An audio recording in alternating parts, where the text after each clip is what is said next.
নমস্কার, জি 24 ঘন্টায় স্বাগত। নীলাঞ্জনা রয়েছে আপনাদের সঙ্গে। প্রত্যেক বছর গোটা ভারতবর্ষে ডায়াবেটিস আক্রান্তের সংখ্যা ক্রমশই কিন্তু বৃদ্ধি পাচ্ছে। যত দিন যাচ্ছে প্রায় প্রত্যেক ঘরেই দেখতে পাওয়া যাচ্ছে এমন একজন রয়েছেন যিনি ডায়াবেটিক।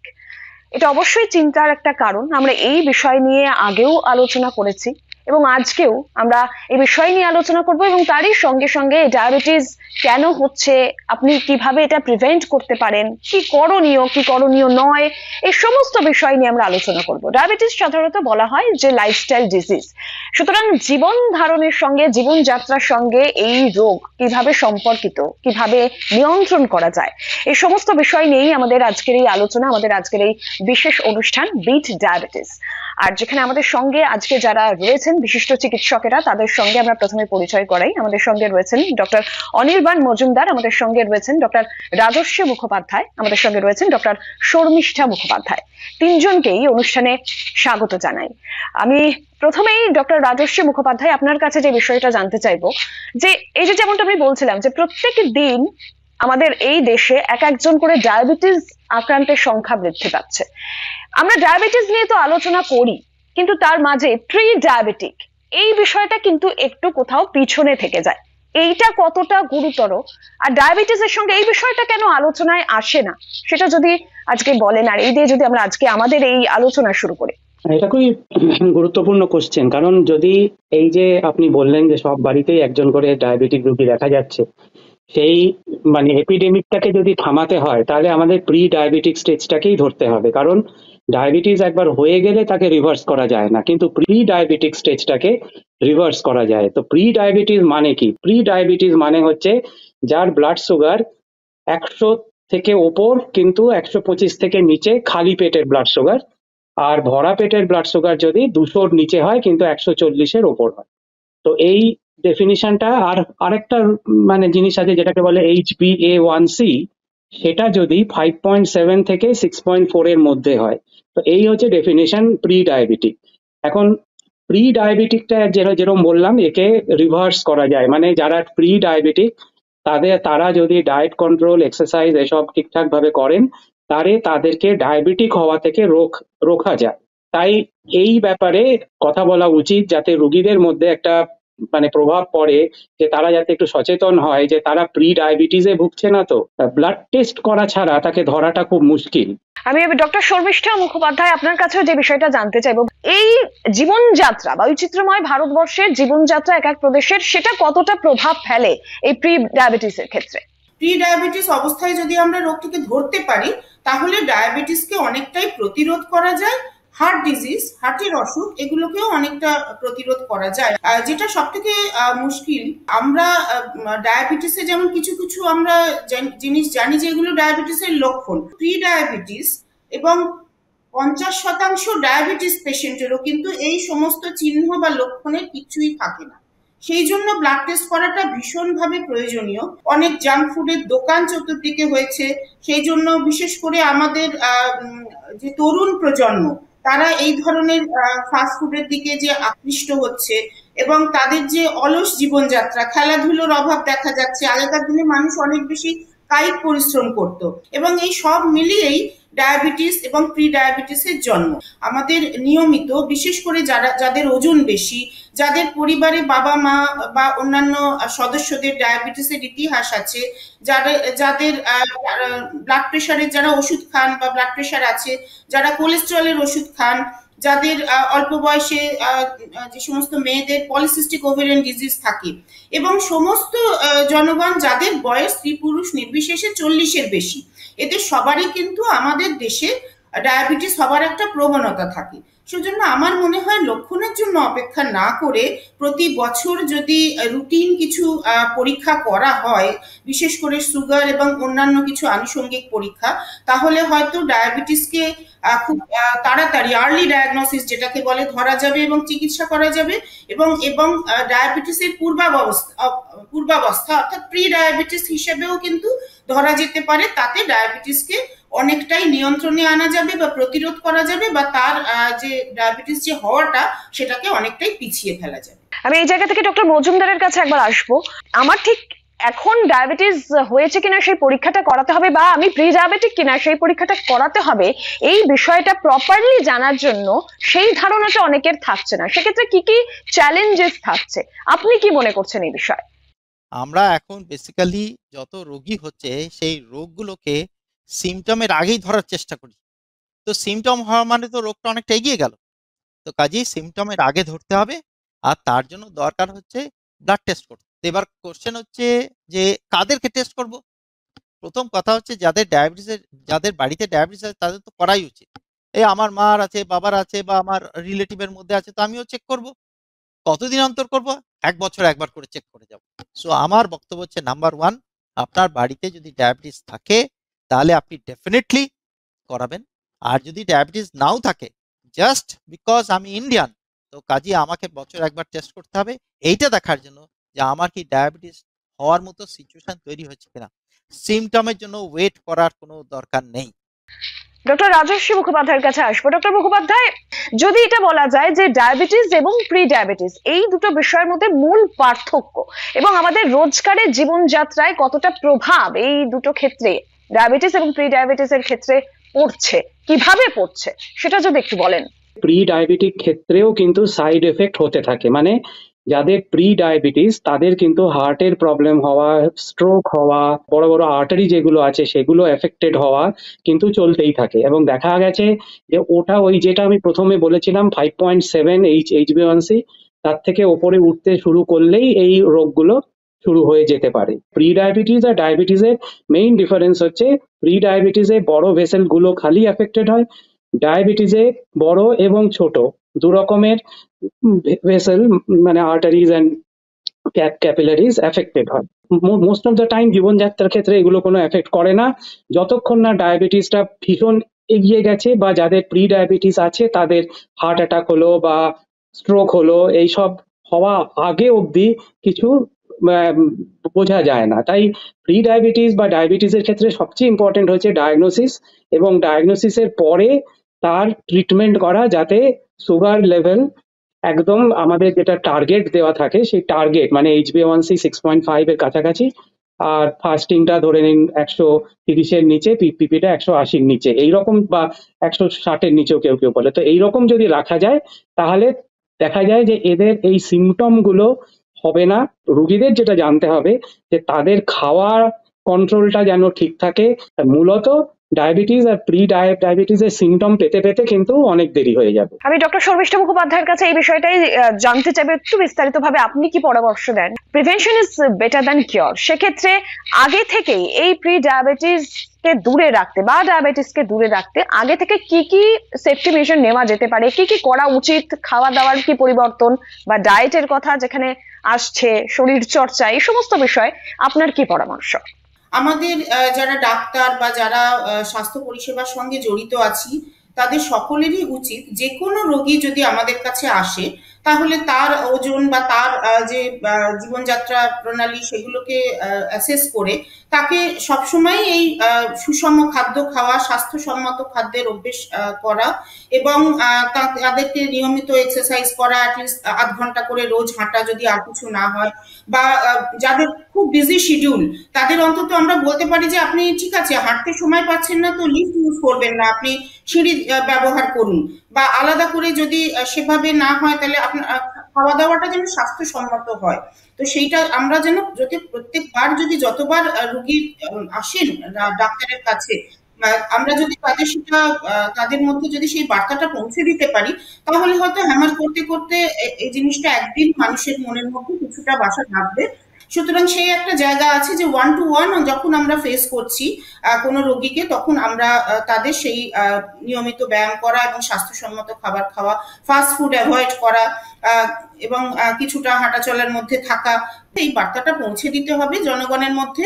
এবং আমার মনে হয় বিশেষ করে আজকাল যেরকম কিশোর কিশোরী, তরুণ তরুণী সকলের মধ্যেই ডায়াবেটিসের প্রবণতা দেখা দিয়েছে, সেই জন্য শিশু চিকিৎসকদের ওনাদেরও একটা বিশেষ ভূমিকা আছে এই ব্যাপারে। কেননা শিশু চিকিৎসক যখন কোনো বাচ্চাকে পাচ্ছেন, তখন মা বাবা সন্তান সবাইকে একসাথে পাচ্ছেন। তারা বাবা মাকেও উদ্বুদ্ধ করতে পারেন যে আপনি যদি স্বাস্থ্যসম্মত খাবার খান, যদি আপনি নিয়মিত এক্সারসাইজ করেন, শরীর চর্চা করেন, তাহলে কিন্তু সন্তান বাবা মাকে রোল মডেল হিসেবে ব্যবহার করবে এবং তারাও কিন্তু ভবিষ্যতে খেলাধুলো করতে বা স্বাস্থ্যসম্মত খাবার খেতে তারাও ইন্সপায়ার্ড হবে। আর বৃহত্তর সমাজের কথা যদি ধরা হয়, তাহলে এই 1-to-1 বা ফেস টু ফেস নয়, আমরা সোশ্যাল মিডিয়াগুলোকে ইউজ করতে পারি, যেমন টেলিভিশন, রেডিও, ইউটিউব ভিডিও, এবং অবশ্যই বিভিন্ন জায়গাতে স্কুলে কলেজে শিক্ষা দেওয়া এবং অফিসে, এগুলোকে যদি আমরা কিছু সচেতনতামূলক অনুষ্ঠান করতে পারি, ডায়াবেটিস অ্যাওয়ারনেস বাড়ানো, তাহলে কিন্তু দীর্ঘস্থায়ী একটা এফেক্ট আস্তে আস্তে মানুষের মধ্যে, জনগণের মধ্যে নিশ্চয়ই আসবে।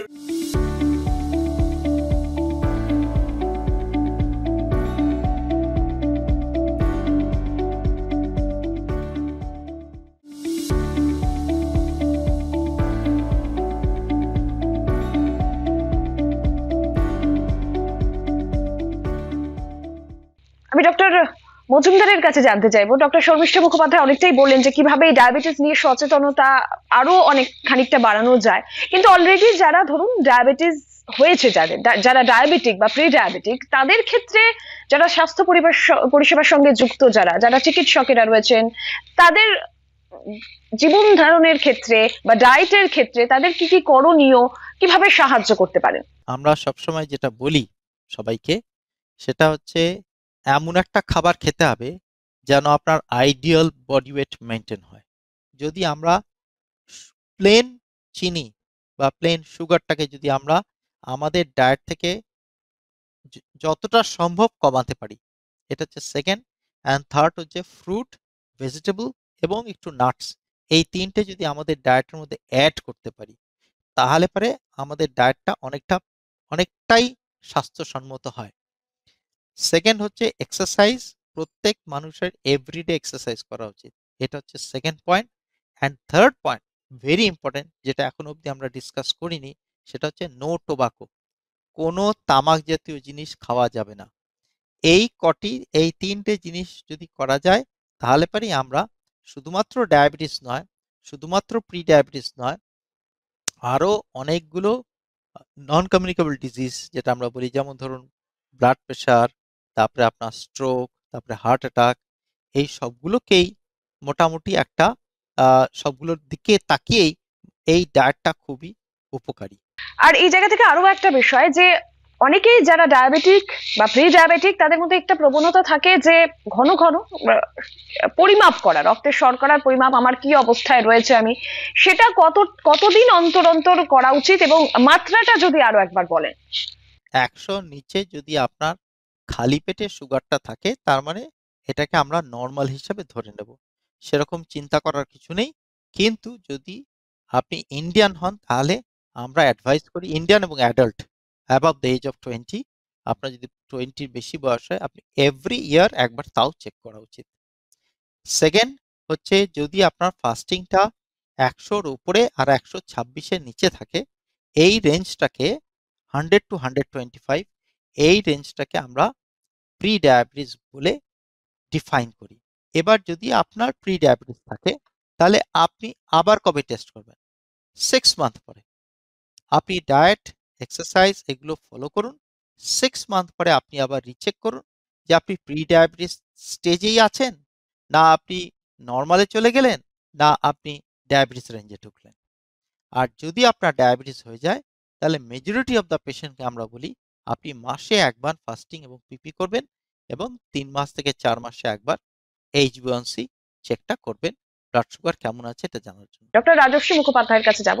ডক্টর মুখোপাধ্যায়, ভারত একটা অনেক বড় দেশ, একটা অর্থনৈতিক বৈষম্যেরও একটা বিষয় থাকছে, সেক্ষেত্রে আরো অনেক বেশি মানুষের কাছে পৌঁছে যাওয়া, বিভিন্ন অর্থনৈতিক স্তরের মানুষের কাছে পৌঁছে যাওয়া, যেহেতু এটা একটা প্রত্যেক ঘরের রোগ হয়ে গেছে এখন, সেই সচেতনতা বা সেই পৌঁছে যাওয়াটা কিভাবে সম্ভব বলে আপনি মনে করছেন? সোশ্যাল মিডিয়া বা সিনেমা, দেখুন সিনেমা তো অনেক জায়গাতেই হয়।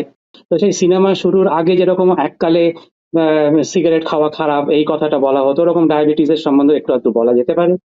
তারপরে গ্রামে গঞ্জে অনেক রকম যাত্রা টাত্রা হয়, সেই যাত্রাতেও এই টাইপের কেউ একজন যদি একটু কোনো ওই গ্রামের মাস্টারমশাইরা যদি এটা শুরু হওয়ার আগে কিছু বলে দেন যে এই যে আমাদের প্রি ডায়াবেটিস ব্যাপারটা, যে তোমাদের এখনো ডায়াবেটিস হয়নি, সিমটমের জন্য ওয়েট করো না, মাঝে মধ্যে ব্লাড টেস্ট করো স্বাস্থ্য ইয়েতে গিয়ে, স্বাস্থ্য কেন্দ্রে গিয়ে, সেরকম একটা। তারপরে স্বাস্থ্য কেন্দ্রগুলোকে একটু এনার্জাইজ করতে হবে। তারপরে নিউ জেনারেশন যেমন ফোন তো সবসময় রাখছে, তো ইউটিউব চ্যানেল ফ্যানেল করা, তারপরে কিছু পুশ মেসেজও করা যেতে পারে, যেমন গভর্নমেন্ট অফ ইন্ডিয়া থেকে অনেক সময় আমাদেরকে পুশ মেসেজ করছে, সেরকম এইগুলো পুশ মেসেজ করতে পারে।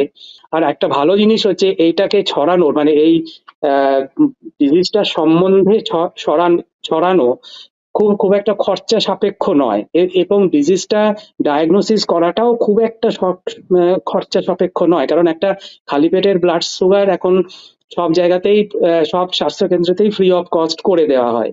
তো তো এটা ডায়াগনোসিস এবং একে সচেতনতা আনার জন্য গভর্নমেন্ট ইন্ডিয়াকে বা মানে সরকারকে কোনো বিশেষ উদ্যোগও নেওয়ার দরকার হয় না। তাদের গ্রামে গঞ্জে বা বিভিন্ন শহরে যে কাজগুলো চলছে সেই কাজের সঙ্গেই এটাকে মিশিয়ে দিলে প্রায় নিখরচাতেই এর সম্বন্ধে এটা বাড়িয়ে দেওয়া যায়। খালি লোকেদের একটু আরো আগে, মানে বিশেষ করে যারা স্বাস্থ্যকর্মী তাদেরকে একটু ট্রেনিং দিতে হবে, কারণ ডায়াবেটিস বিকামিং অ্যান এপিডেমিক থামাতে গেলে আমাকে প্রি ডায়াবেটিকটা থামাতেই হবে। ডক্টর শর্মিষ্ঠা মুখোপাধ্যায়, ডক্টর মুখোপাধ্যায়, আপনার কাছে যে বিষয়টা জানতে চাইবো, যদি বলা হয় যে ভারতবর্ষে এখন ট্রেন্ড যুব সমাজ যারা ইউথ, তাদের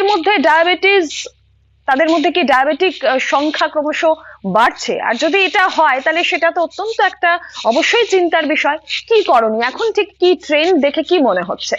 এই যে ডায়াবেটিসের এজটা এগিয়ে আসা, এটা অত্যন্ত কি বলবো, অত্যন্ত গুরুত্বপূর্ণ, এবং এটা নিয়ে চিন্তা ভাবনা করার যথেষ্ট কারণ আছে। কারণ যত কম বয়সে ডায়াবেটিস হবে তার যে জটিলতা, তার যে কমপ্লিকেশন, সেগুলোও কিন্তু তাড়াতাড়ি হবে, এবং আলটিমেটলি কিন্তু সমস্ত যুব সমাজ এবং অল্প বয়সী লোকজন তারা কিন্তু এই এই অসুখের কবলে পড়ে তারা কিন্তু সুস্থ জীবনযাত্রা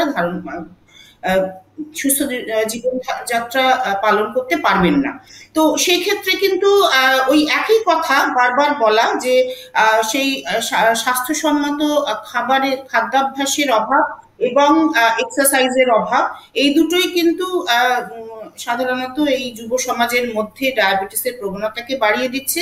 তাই প্রতি পদে পদে তাদের ওই ব্যাপারে ওয়ার্ন করা, তাদেরকে বলা, এবং আমার তো যেটা বারবার মনে হয় সেটা হচ্ছে স্কুল কলেজে আমরা অনেক জিনিস শিখি যেটা হয়তো আমাদের বাস্তব জীবনে অতটা গুরুত্বপূর্ণ পরে হয় না। সুতরাং আমার মনে হয় এই যে ব্যাপারগুলো, এই স্বাস্থ্য সচেতনতা, এটা স্কুলে একটা কারিকুলামের মধ্যে রাখলে কিন্তু পরবর্তীকালে কিশোর কিশোরী বা যুবক যুবতীরা তারা কিন্তু শুরু থেকে এই ব্যাপারটা সম্পর্কে সচেতন হবে। এবং স্কুল কর্তৃপক্ষকেও দেখা উচিত যে তাদের যাতে এই জিনিসগুলো তাদের মধ্যে যাতে শিক্ষা প্রদান হয়, তাদের টিচারদেরও কিছু ইনসেন্টিভ দেওয়া, স্পোর্টসে যদি তারা ভালো করে, স্পোর্টসকে কম্পিটিশন হিসেবে দেখা নয়, তারা স্পোর্টসে যাতে পার্টিসিপেট করে, এবং তারা যাতে ভালো টিফিন আনলে, স্বাস্থ্যসম্মত টিফিন আনলে তাদের যাতে সেটা উৎসাহ প্রদান করা হয়, তাদের যাতে কোনো ইনসেন্টিভ দেওয়া হয়। তো সেগুলো স্কুল কলেজগুলোর তরফ থেকেও কিন্তু অনেকটা ভূমিকা থাকে, শিক্ষক শিক্ষিকাদেরও অনেকটা ভূমিকা থাকে, এবং বাবা মায়ের তো অবশ্যই ভূমিকা থাকে।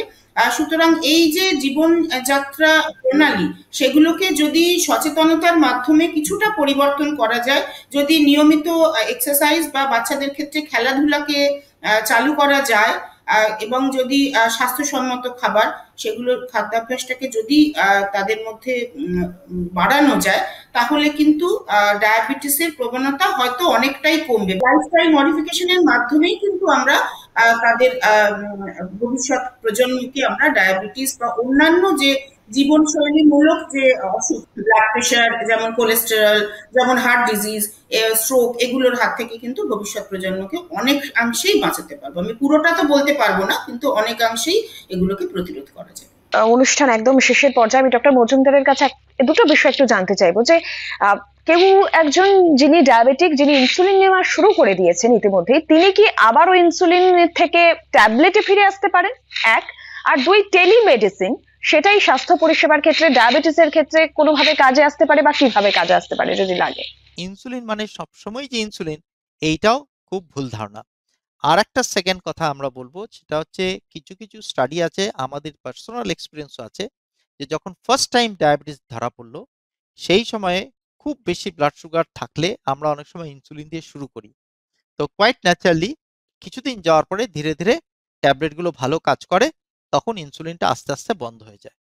কাজে এরকম অনেক রকম সিচুয়েশন আছে, এগুলো সিচুয়েশনাল ব্যাপার। কাজে ইনসুলিন মানে সারা জীবন ইনসুলিন, এই কথাটা ভুল। আবার ইনসুলিন দিলে ইনসুলিন থেকে আবার ট্যাবলেটে ব্যাক করা যাবেই, এটাও ভুল। এটা ডিপেন্ড করছে সিচুয়েশনের উপরে। আর সেকেন্ড কোশ্চেন আপনার, সেটা হচ্ছে টেলিমেডিসিনের ব্যাপারে। টেলিমেডিসিন অ্যাকচুয়ালি আমরা অনেক সময় এখন টেলিমেডিসিনে পেশেন্ট দেখি, এটার ভীষণ ইমপ্লিকেশন আছে, স্পেশালি যে সমস্ত পেশেন্টরা দূরে থাকেন, তারপরে যে সমস্ত পেশেন্টদের সেরকম আসাটা সবসময় ডিফিকাল্ট হয়ে যায়, সে ফর অন্য শহরে চলে গেছেন, অন্য দেশে চলে গেছেন, তখন তারা এই টেলিমেডিসিনের মাধ্যমে কন্ট্যাক্ট রাখতে পারেন। এখন টেলিমেডিসিনের কতগুলো রুলস অ্যান্ড রেগুলেশনস আছে, এটা আমাদের ন্যাশনাল মেডিকেল কাউন্সিল এটাকে ডিসাইড করে দিয়েছেন। সেই রুলস অ্যান্ড রেগুলেশন মেনে আমরা বা ফিজিশিয়ানরা ডেফিনেটলি টেলিমেডিসিনে চিকিৎসা করতে পারেন, কিন্তু কোয়াইট ন্যাচারালি সব চিকিৎসা টেলিমেডিসিনে করা সম্ভব নয়। অনেক ক্ষেত্রে এরকম আছে যে সময় পেশেন্টটাকে না দেখলে আমরা করতে পারবো না, স্পেশালি যদি নাকি কোনো অ্যাকিউট সিচুয়েশন হয়, তাহলে কখনোই টেলিমেডিসিনে চিকিৎসা করা সম্ভব নয়। তবে প্রি ডায়াবেটিস বা ডায়াবেটিসের ক্ষেত্রে, এই দুটো কন্ডিশনের ক্ষেত্রে অনেকটাই টেলিমেডিসিনে কভার করা সম্ভব। আমাদের অনুষ্ঠান আজকে আমরা এখানেই শেষ করব। সুতরাং একটা বিষয় তো পরিষ্কার, ডায়াবেটিক বা প্রি ডায়াবেটিক সেক্ষেত্রে কিন্তু একটা স্বাস্থ্যকর লাইফস্টাইল, সচেতনতা সব থেকে বেশি গুরুত্বপূর্ণ। আমাদের তিনজন চিকিৎসক আজকে আমাদের সঙ্গে ছিলেন, doctor Sharmishtha Mukhopadhyay, doctor Rajashree Mukhopadhyay, doctor Anirban Majumdar. তিনজনকেই ধন্যবাদ জানাবো। আপনাদের পরামর্শ অবশ্যই আমাদের দর্শকদের আশা করি উপকার হবে। আর অনুষ্ঠানও এখানেই শেষ করছি। আপনারাও দেখতে থাকুন জি24 ঘন্টা।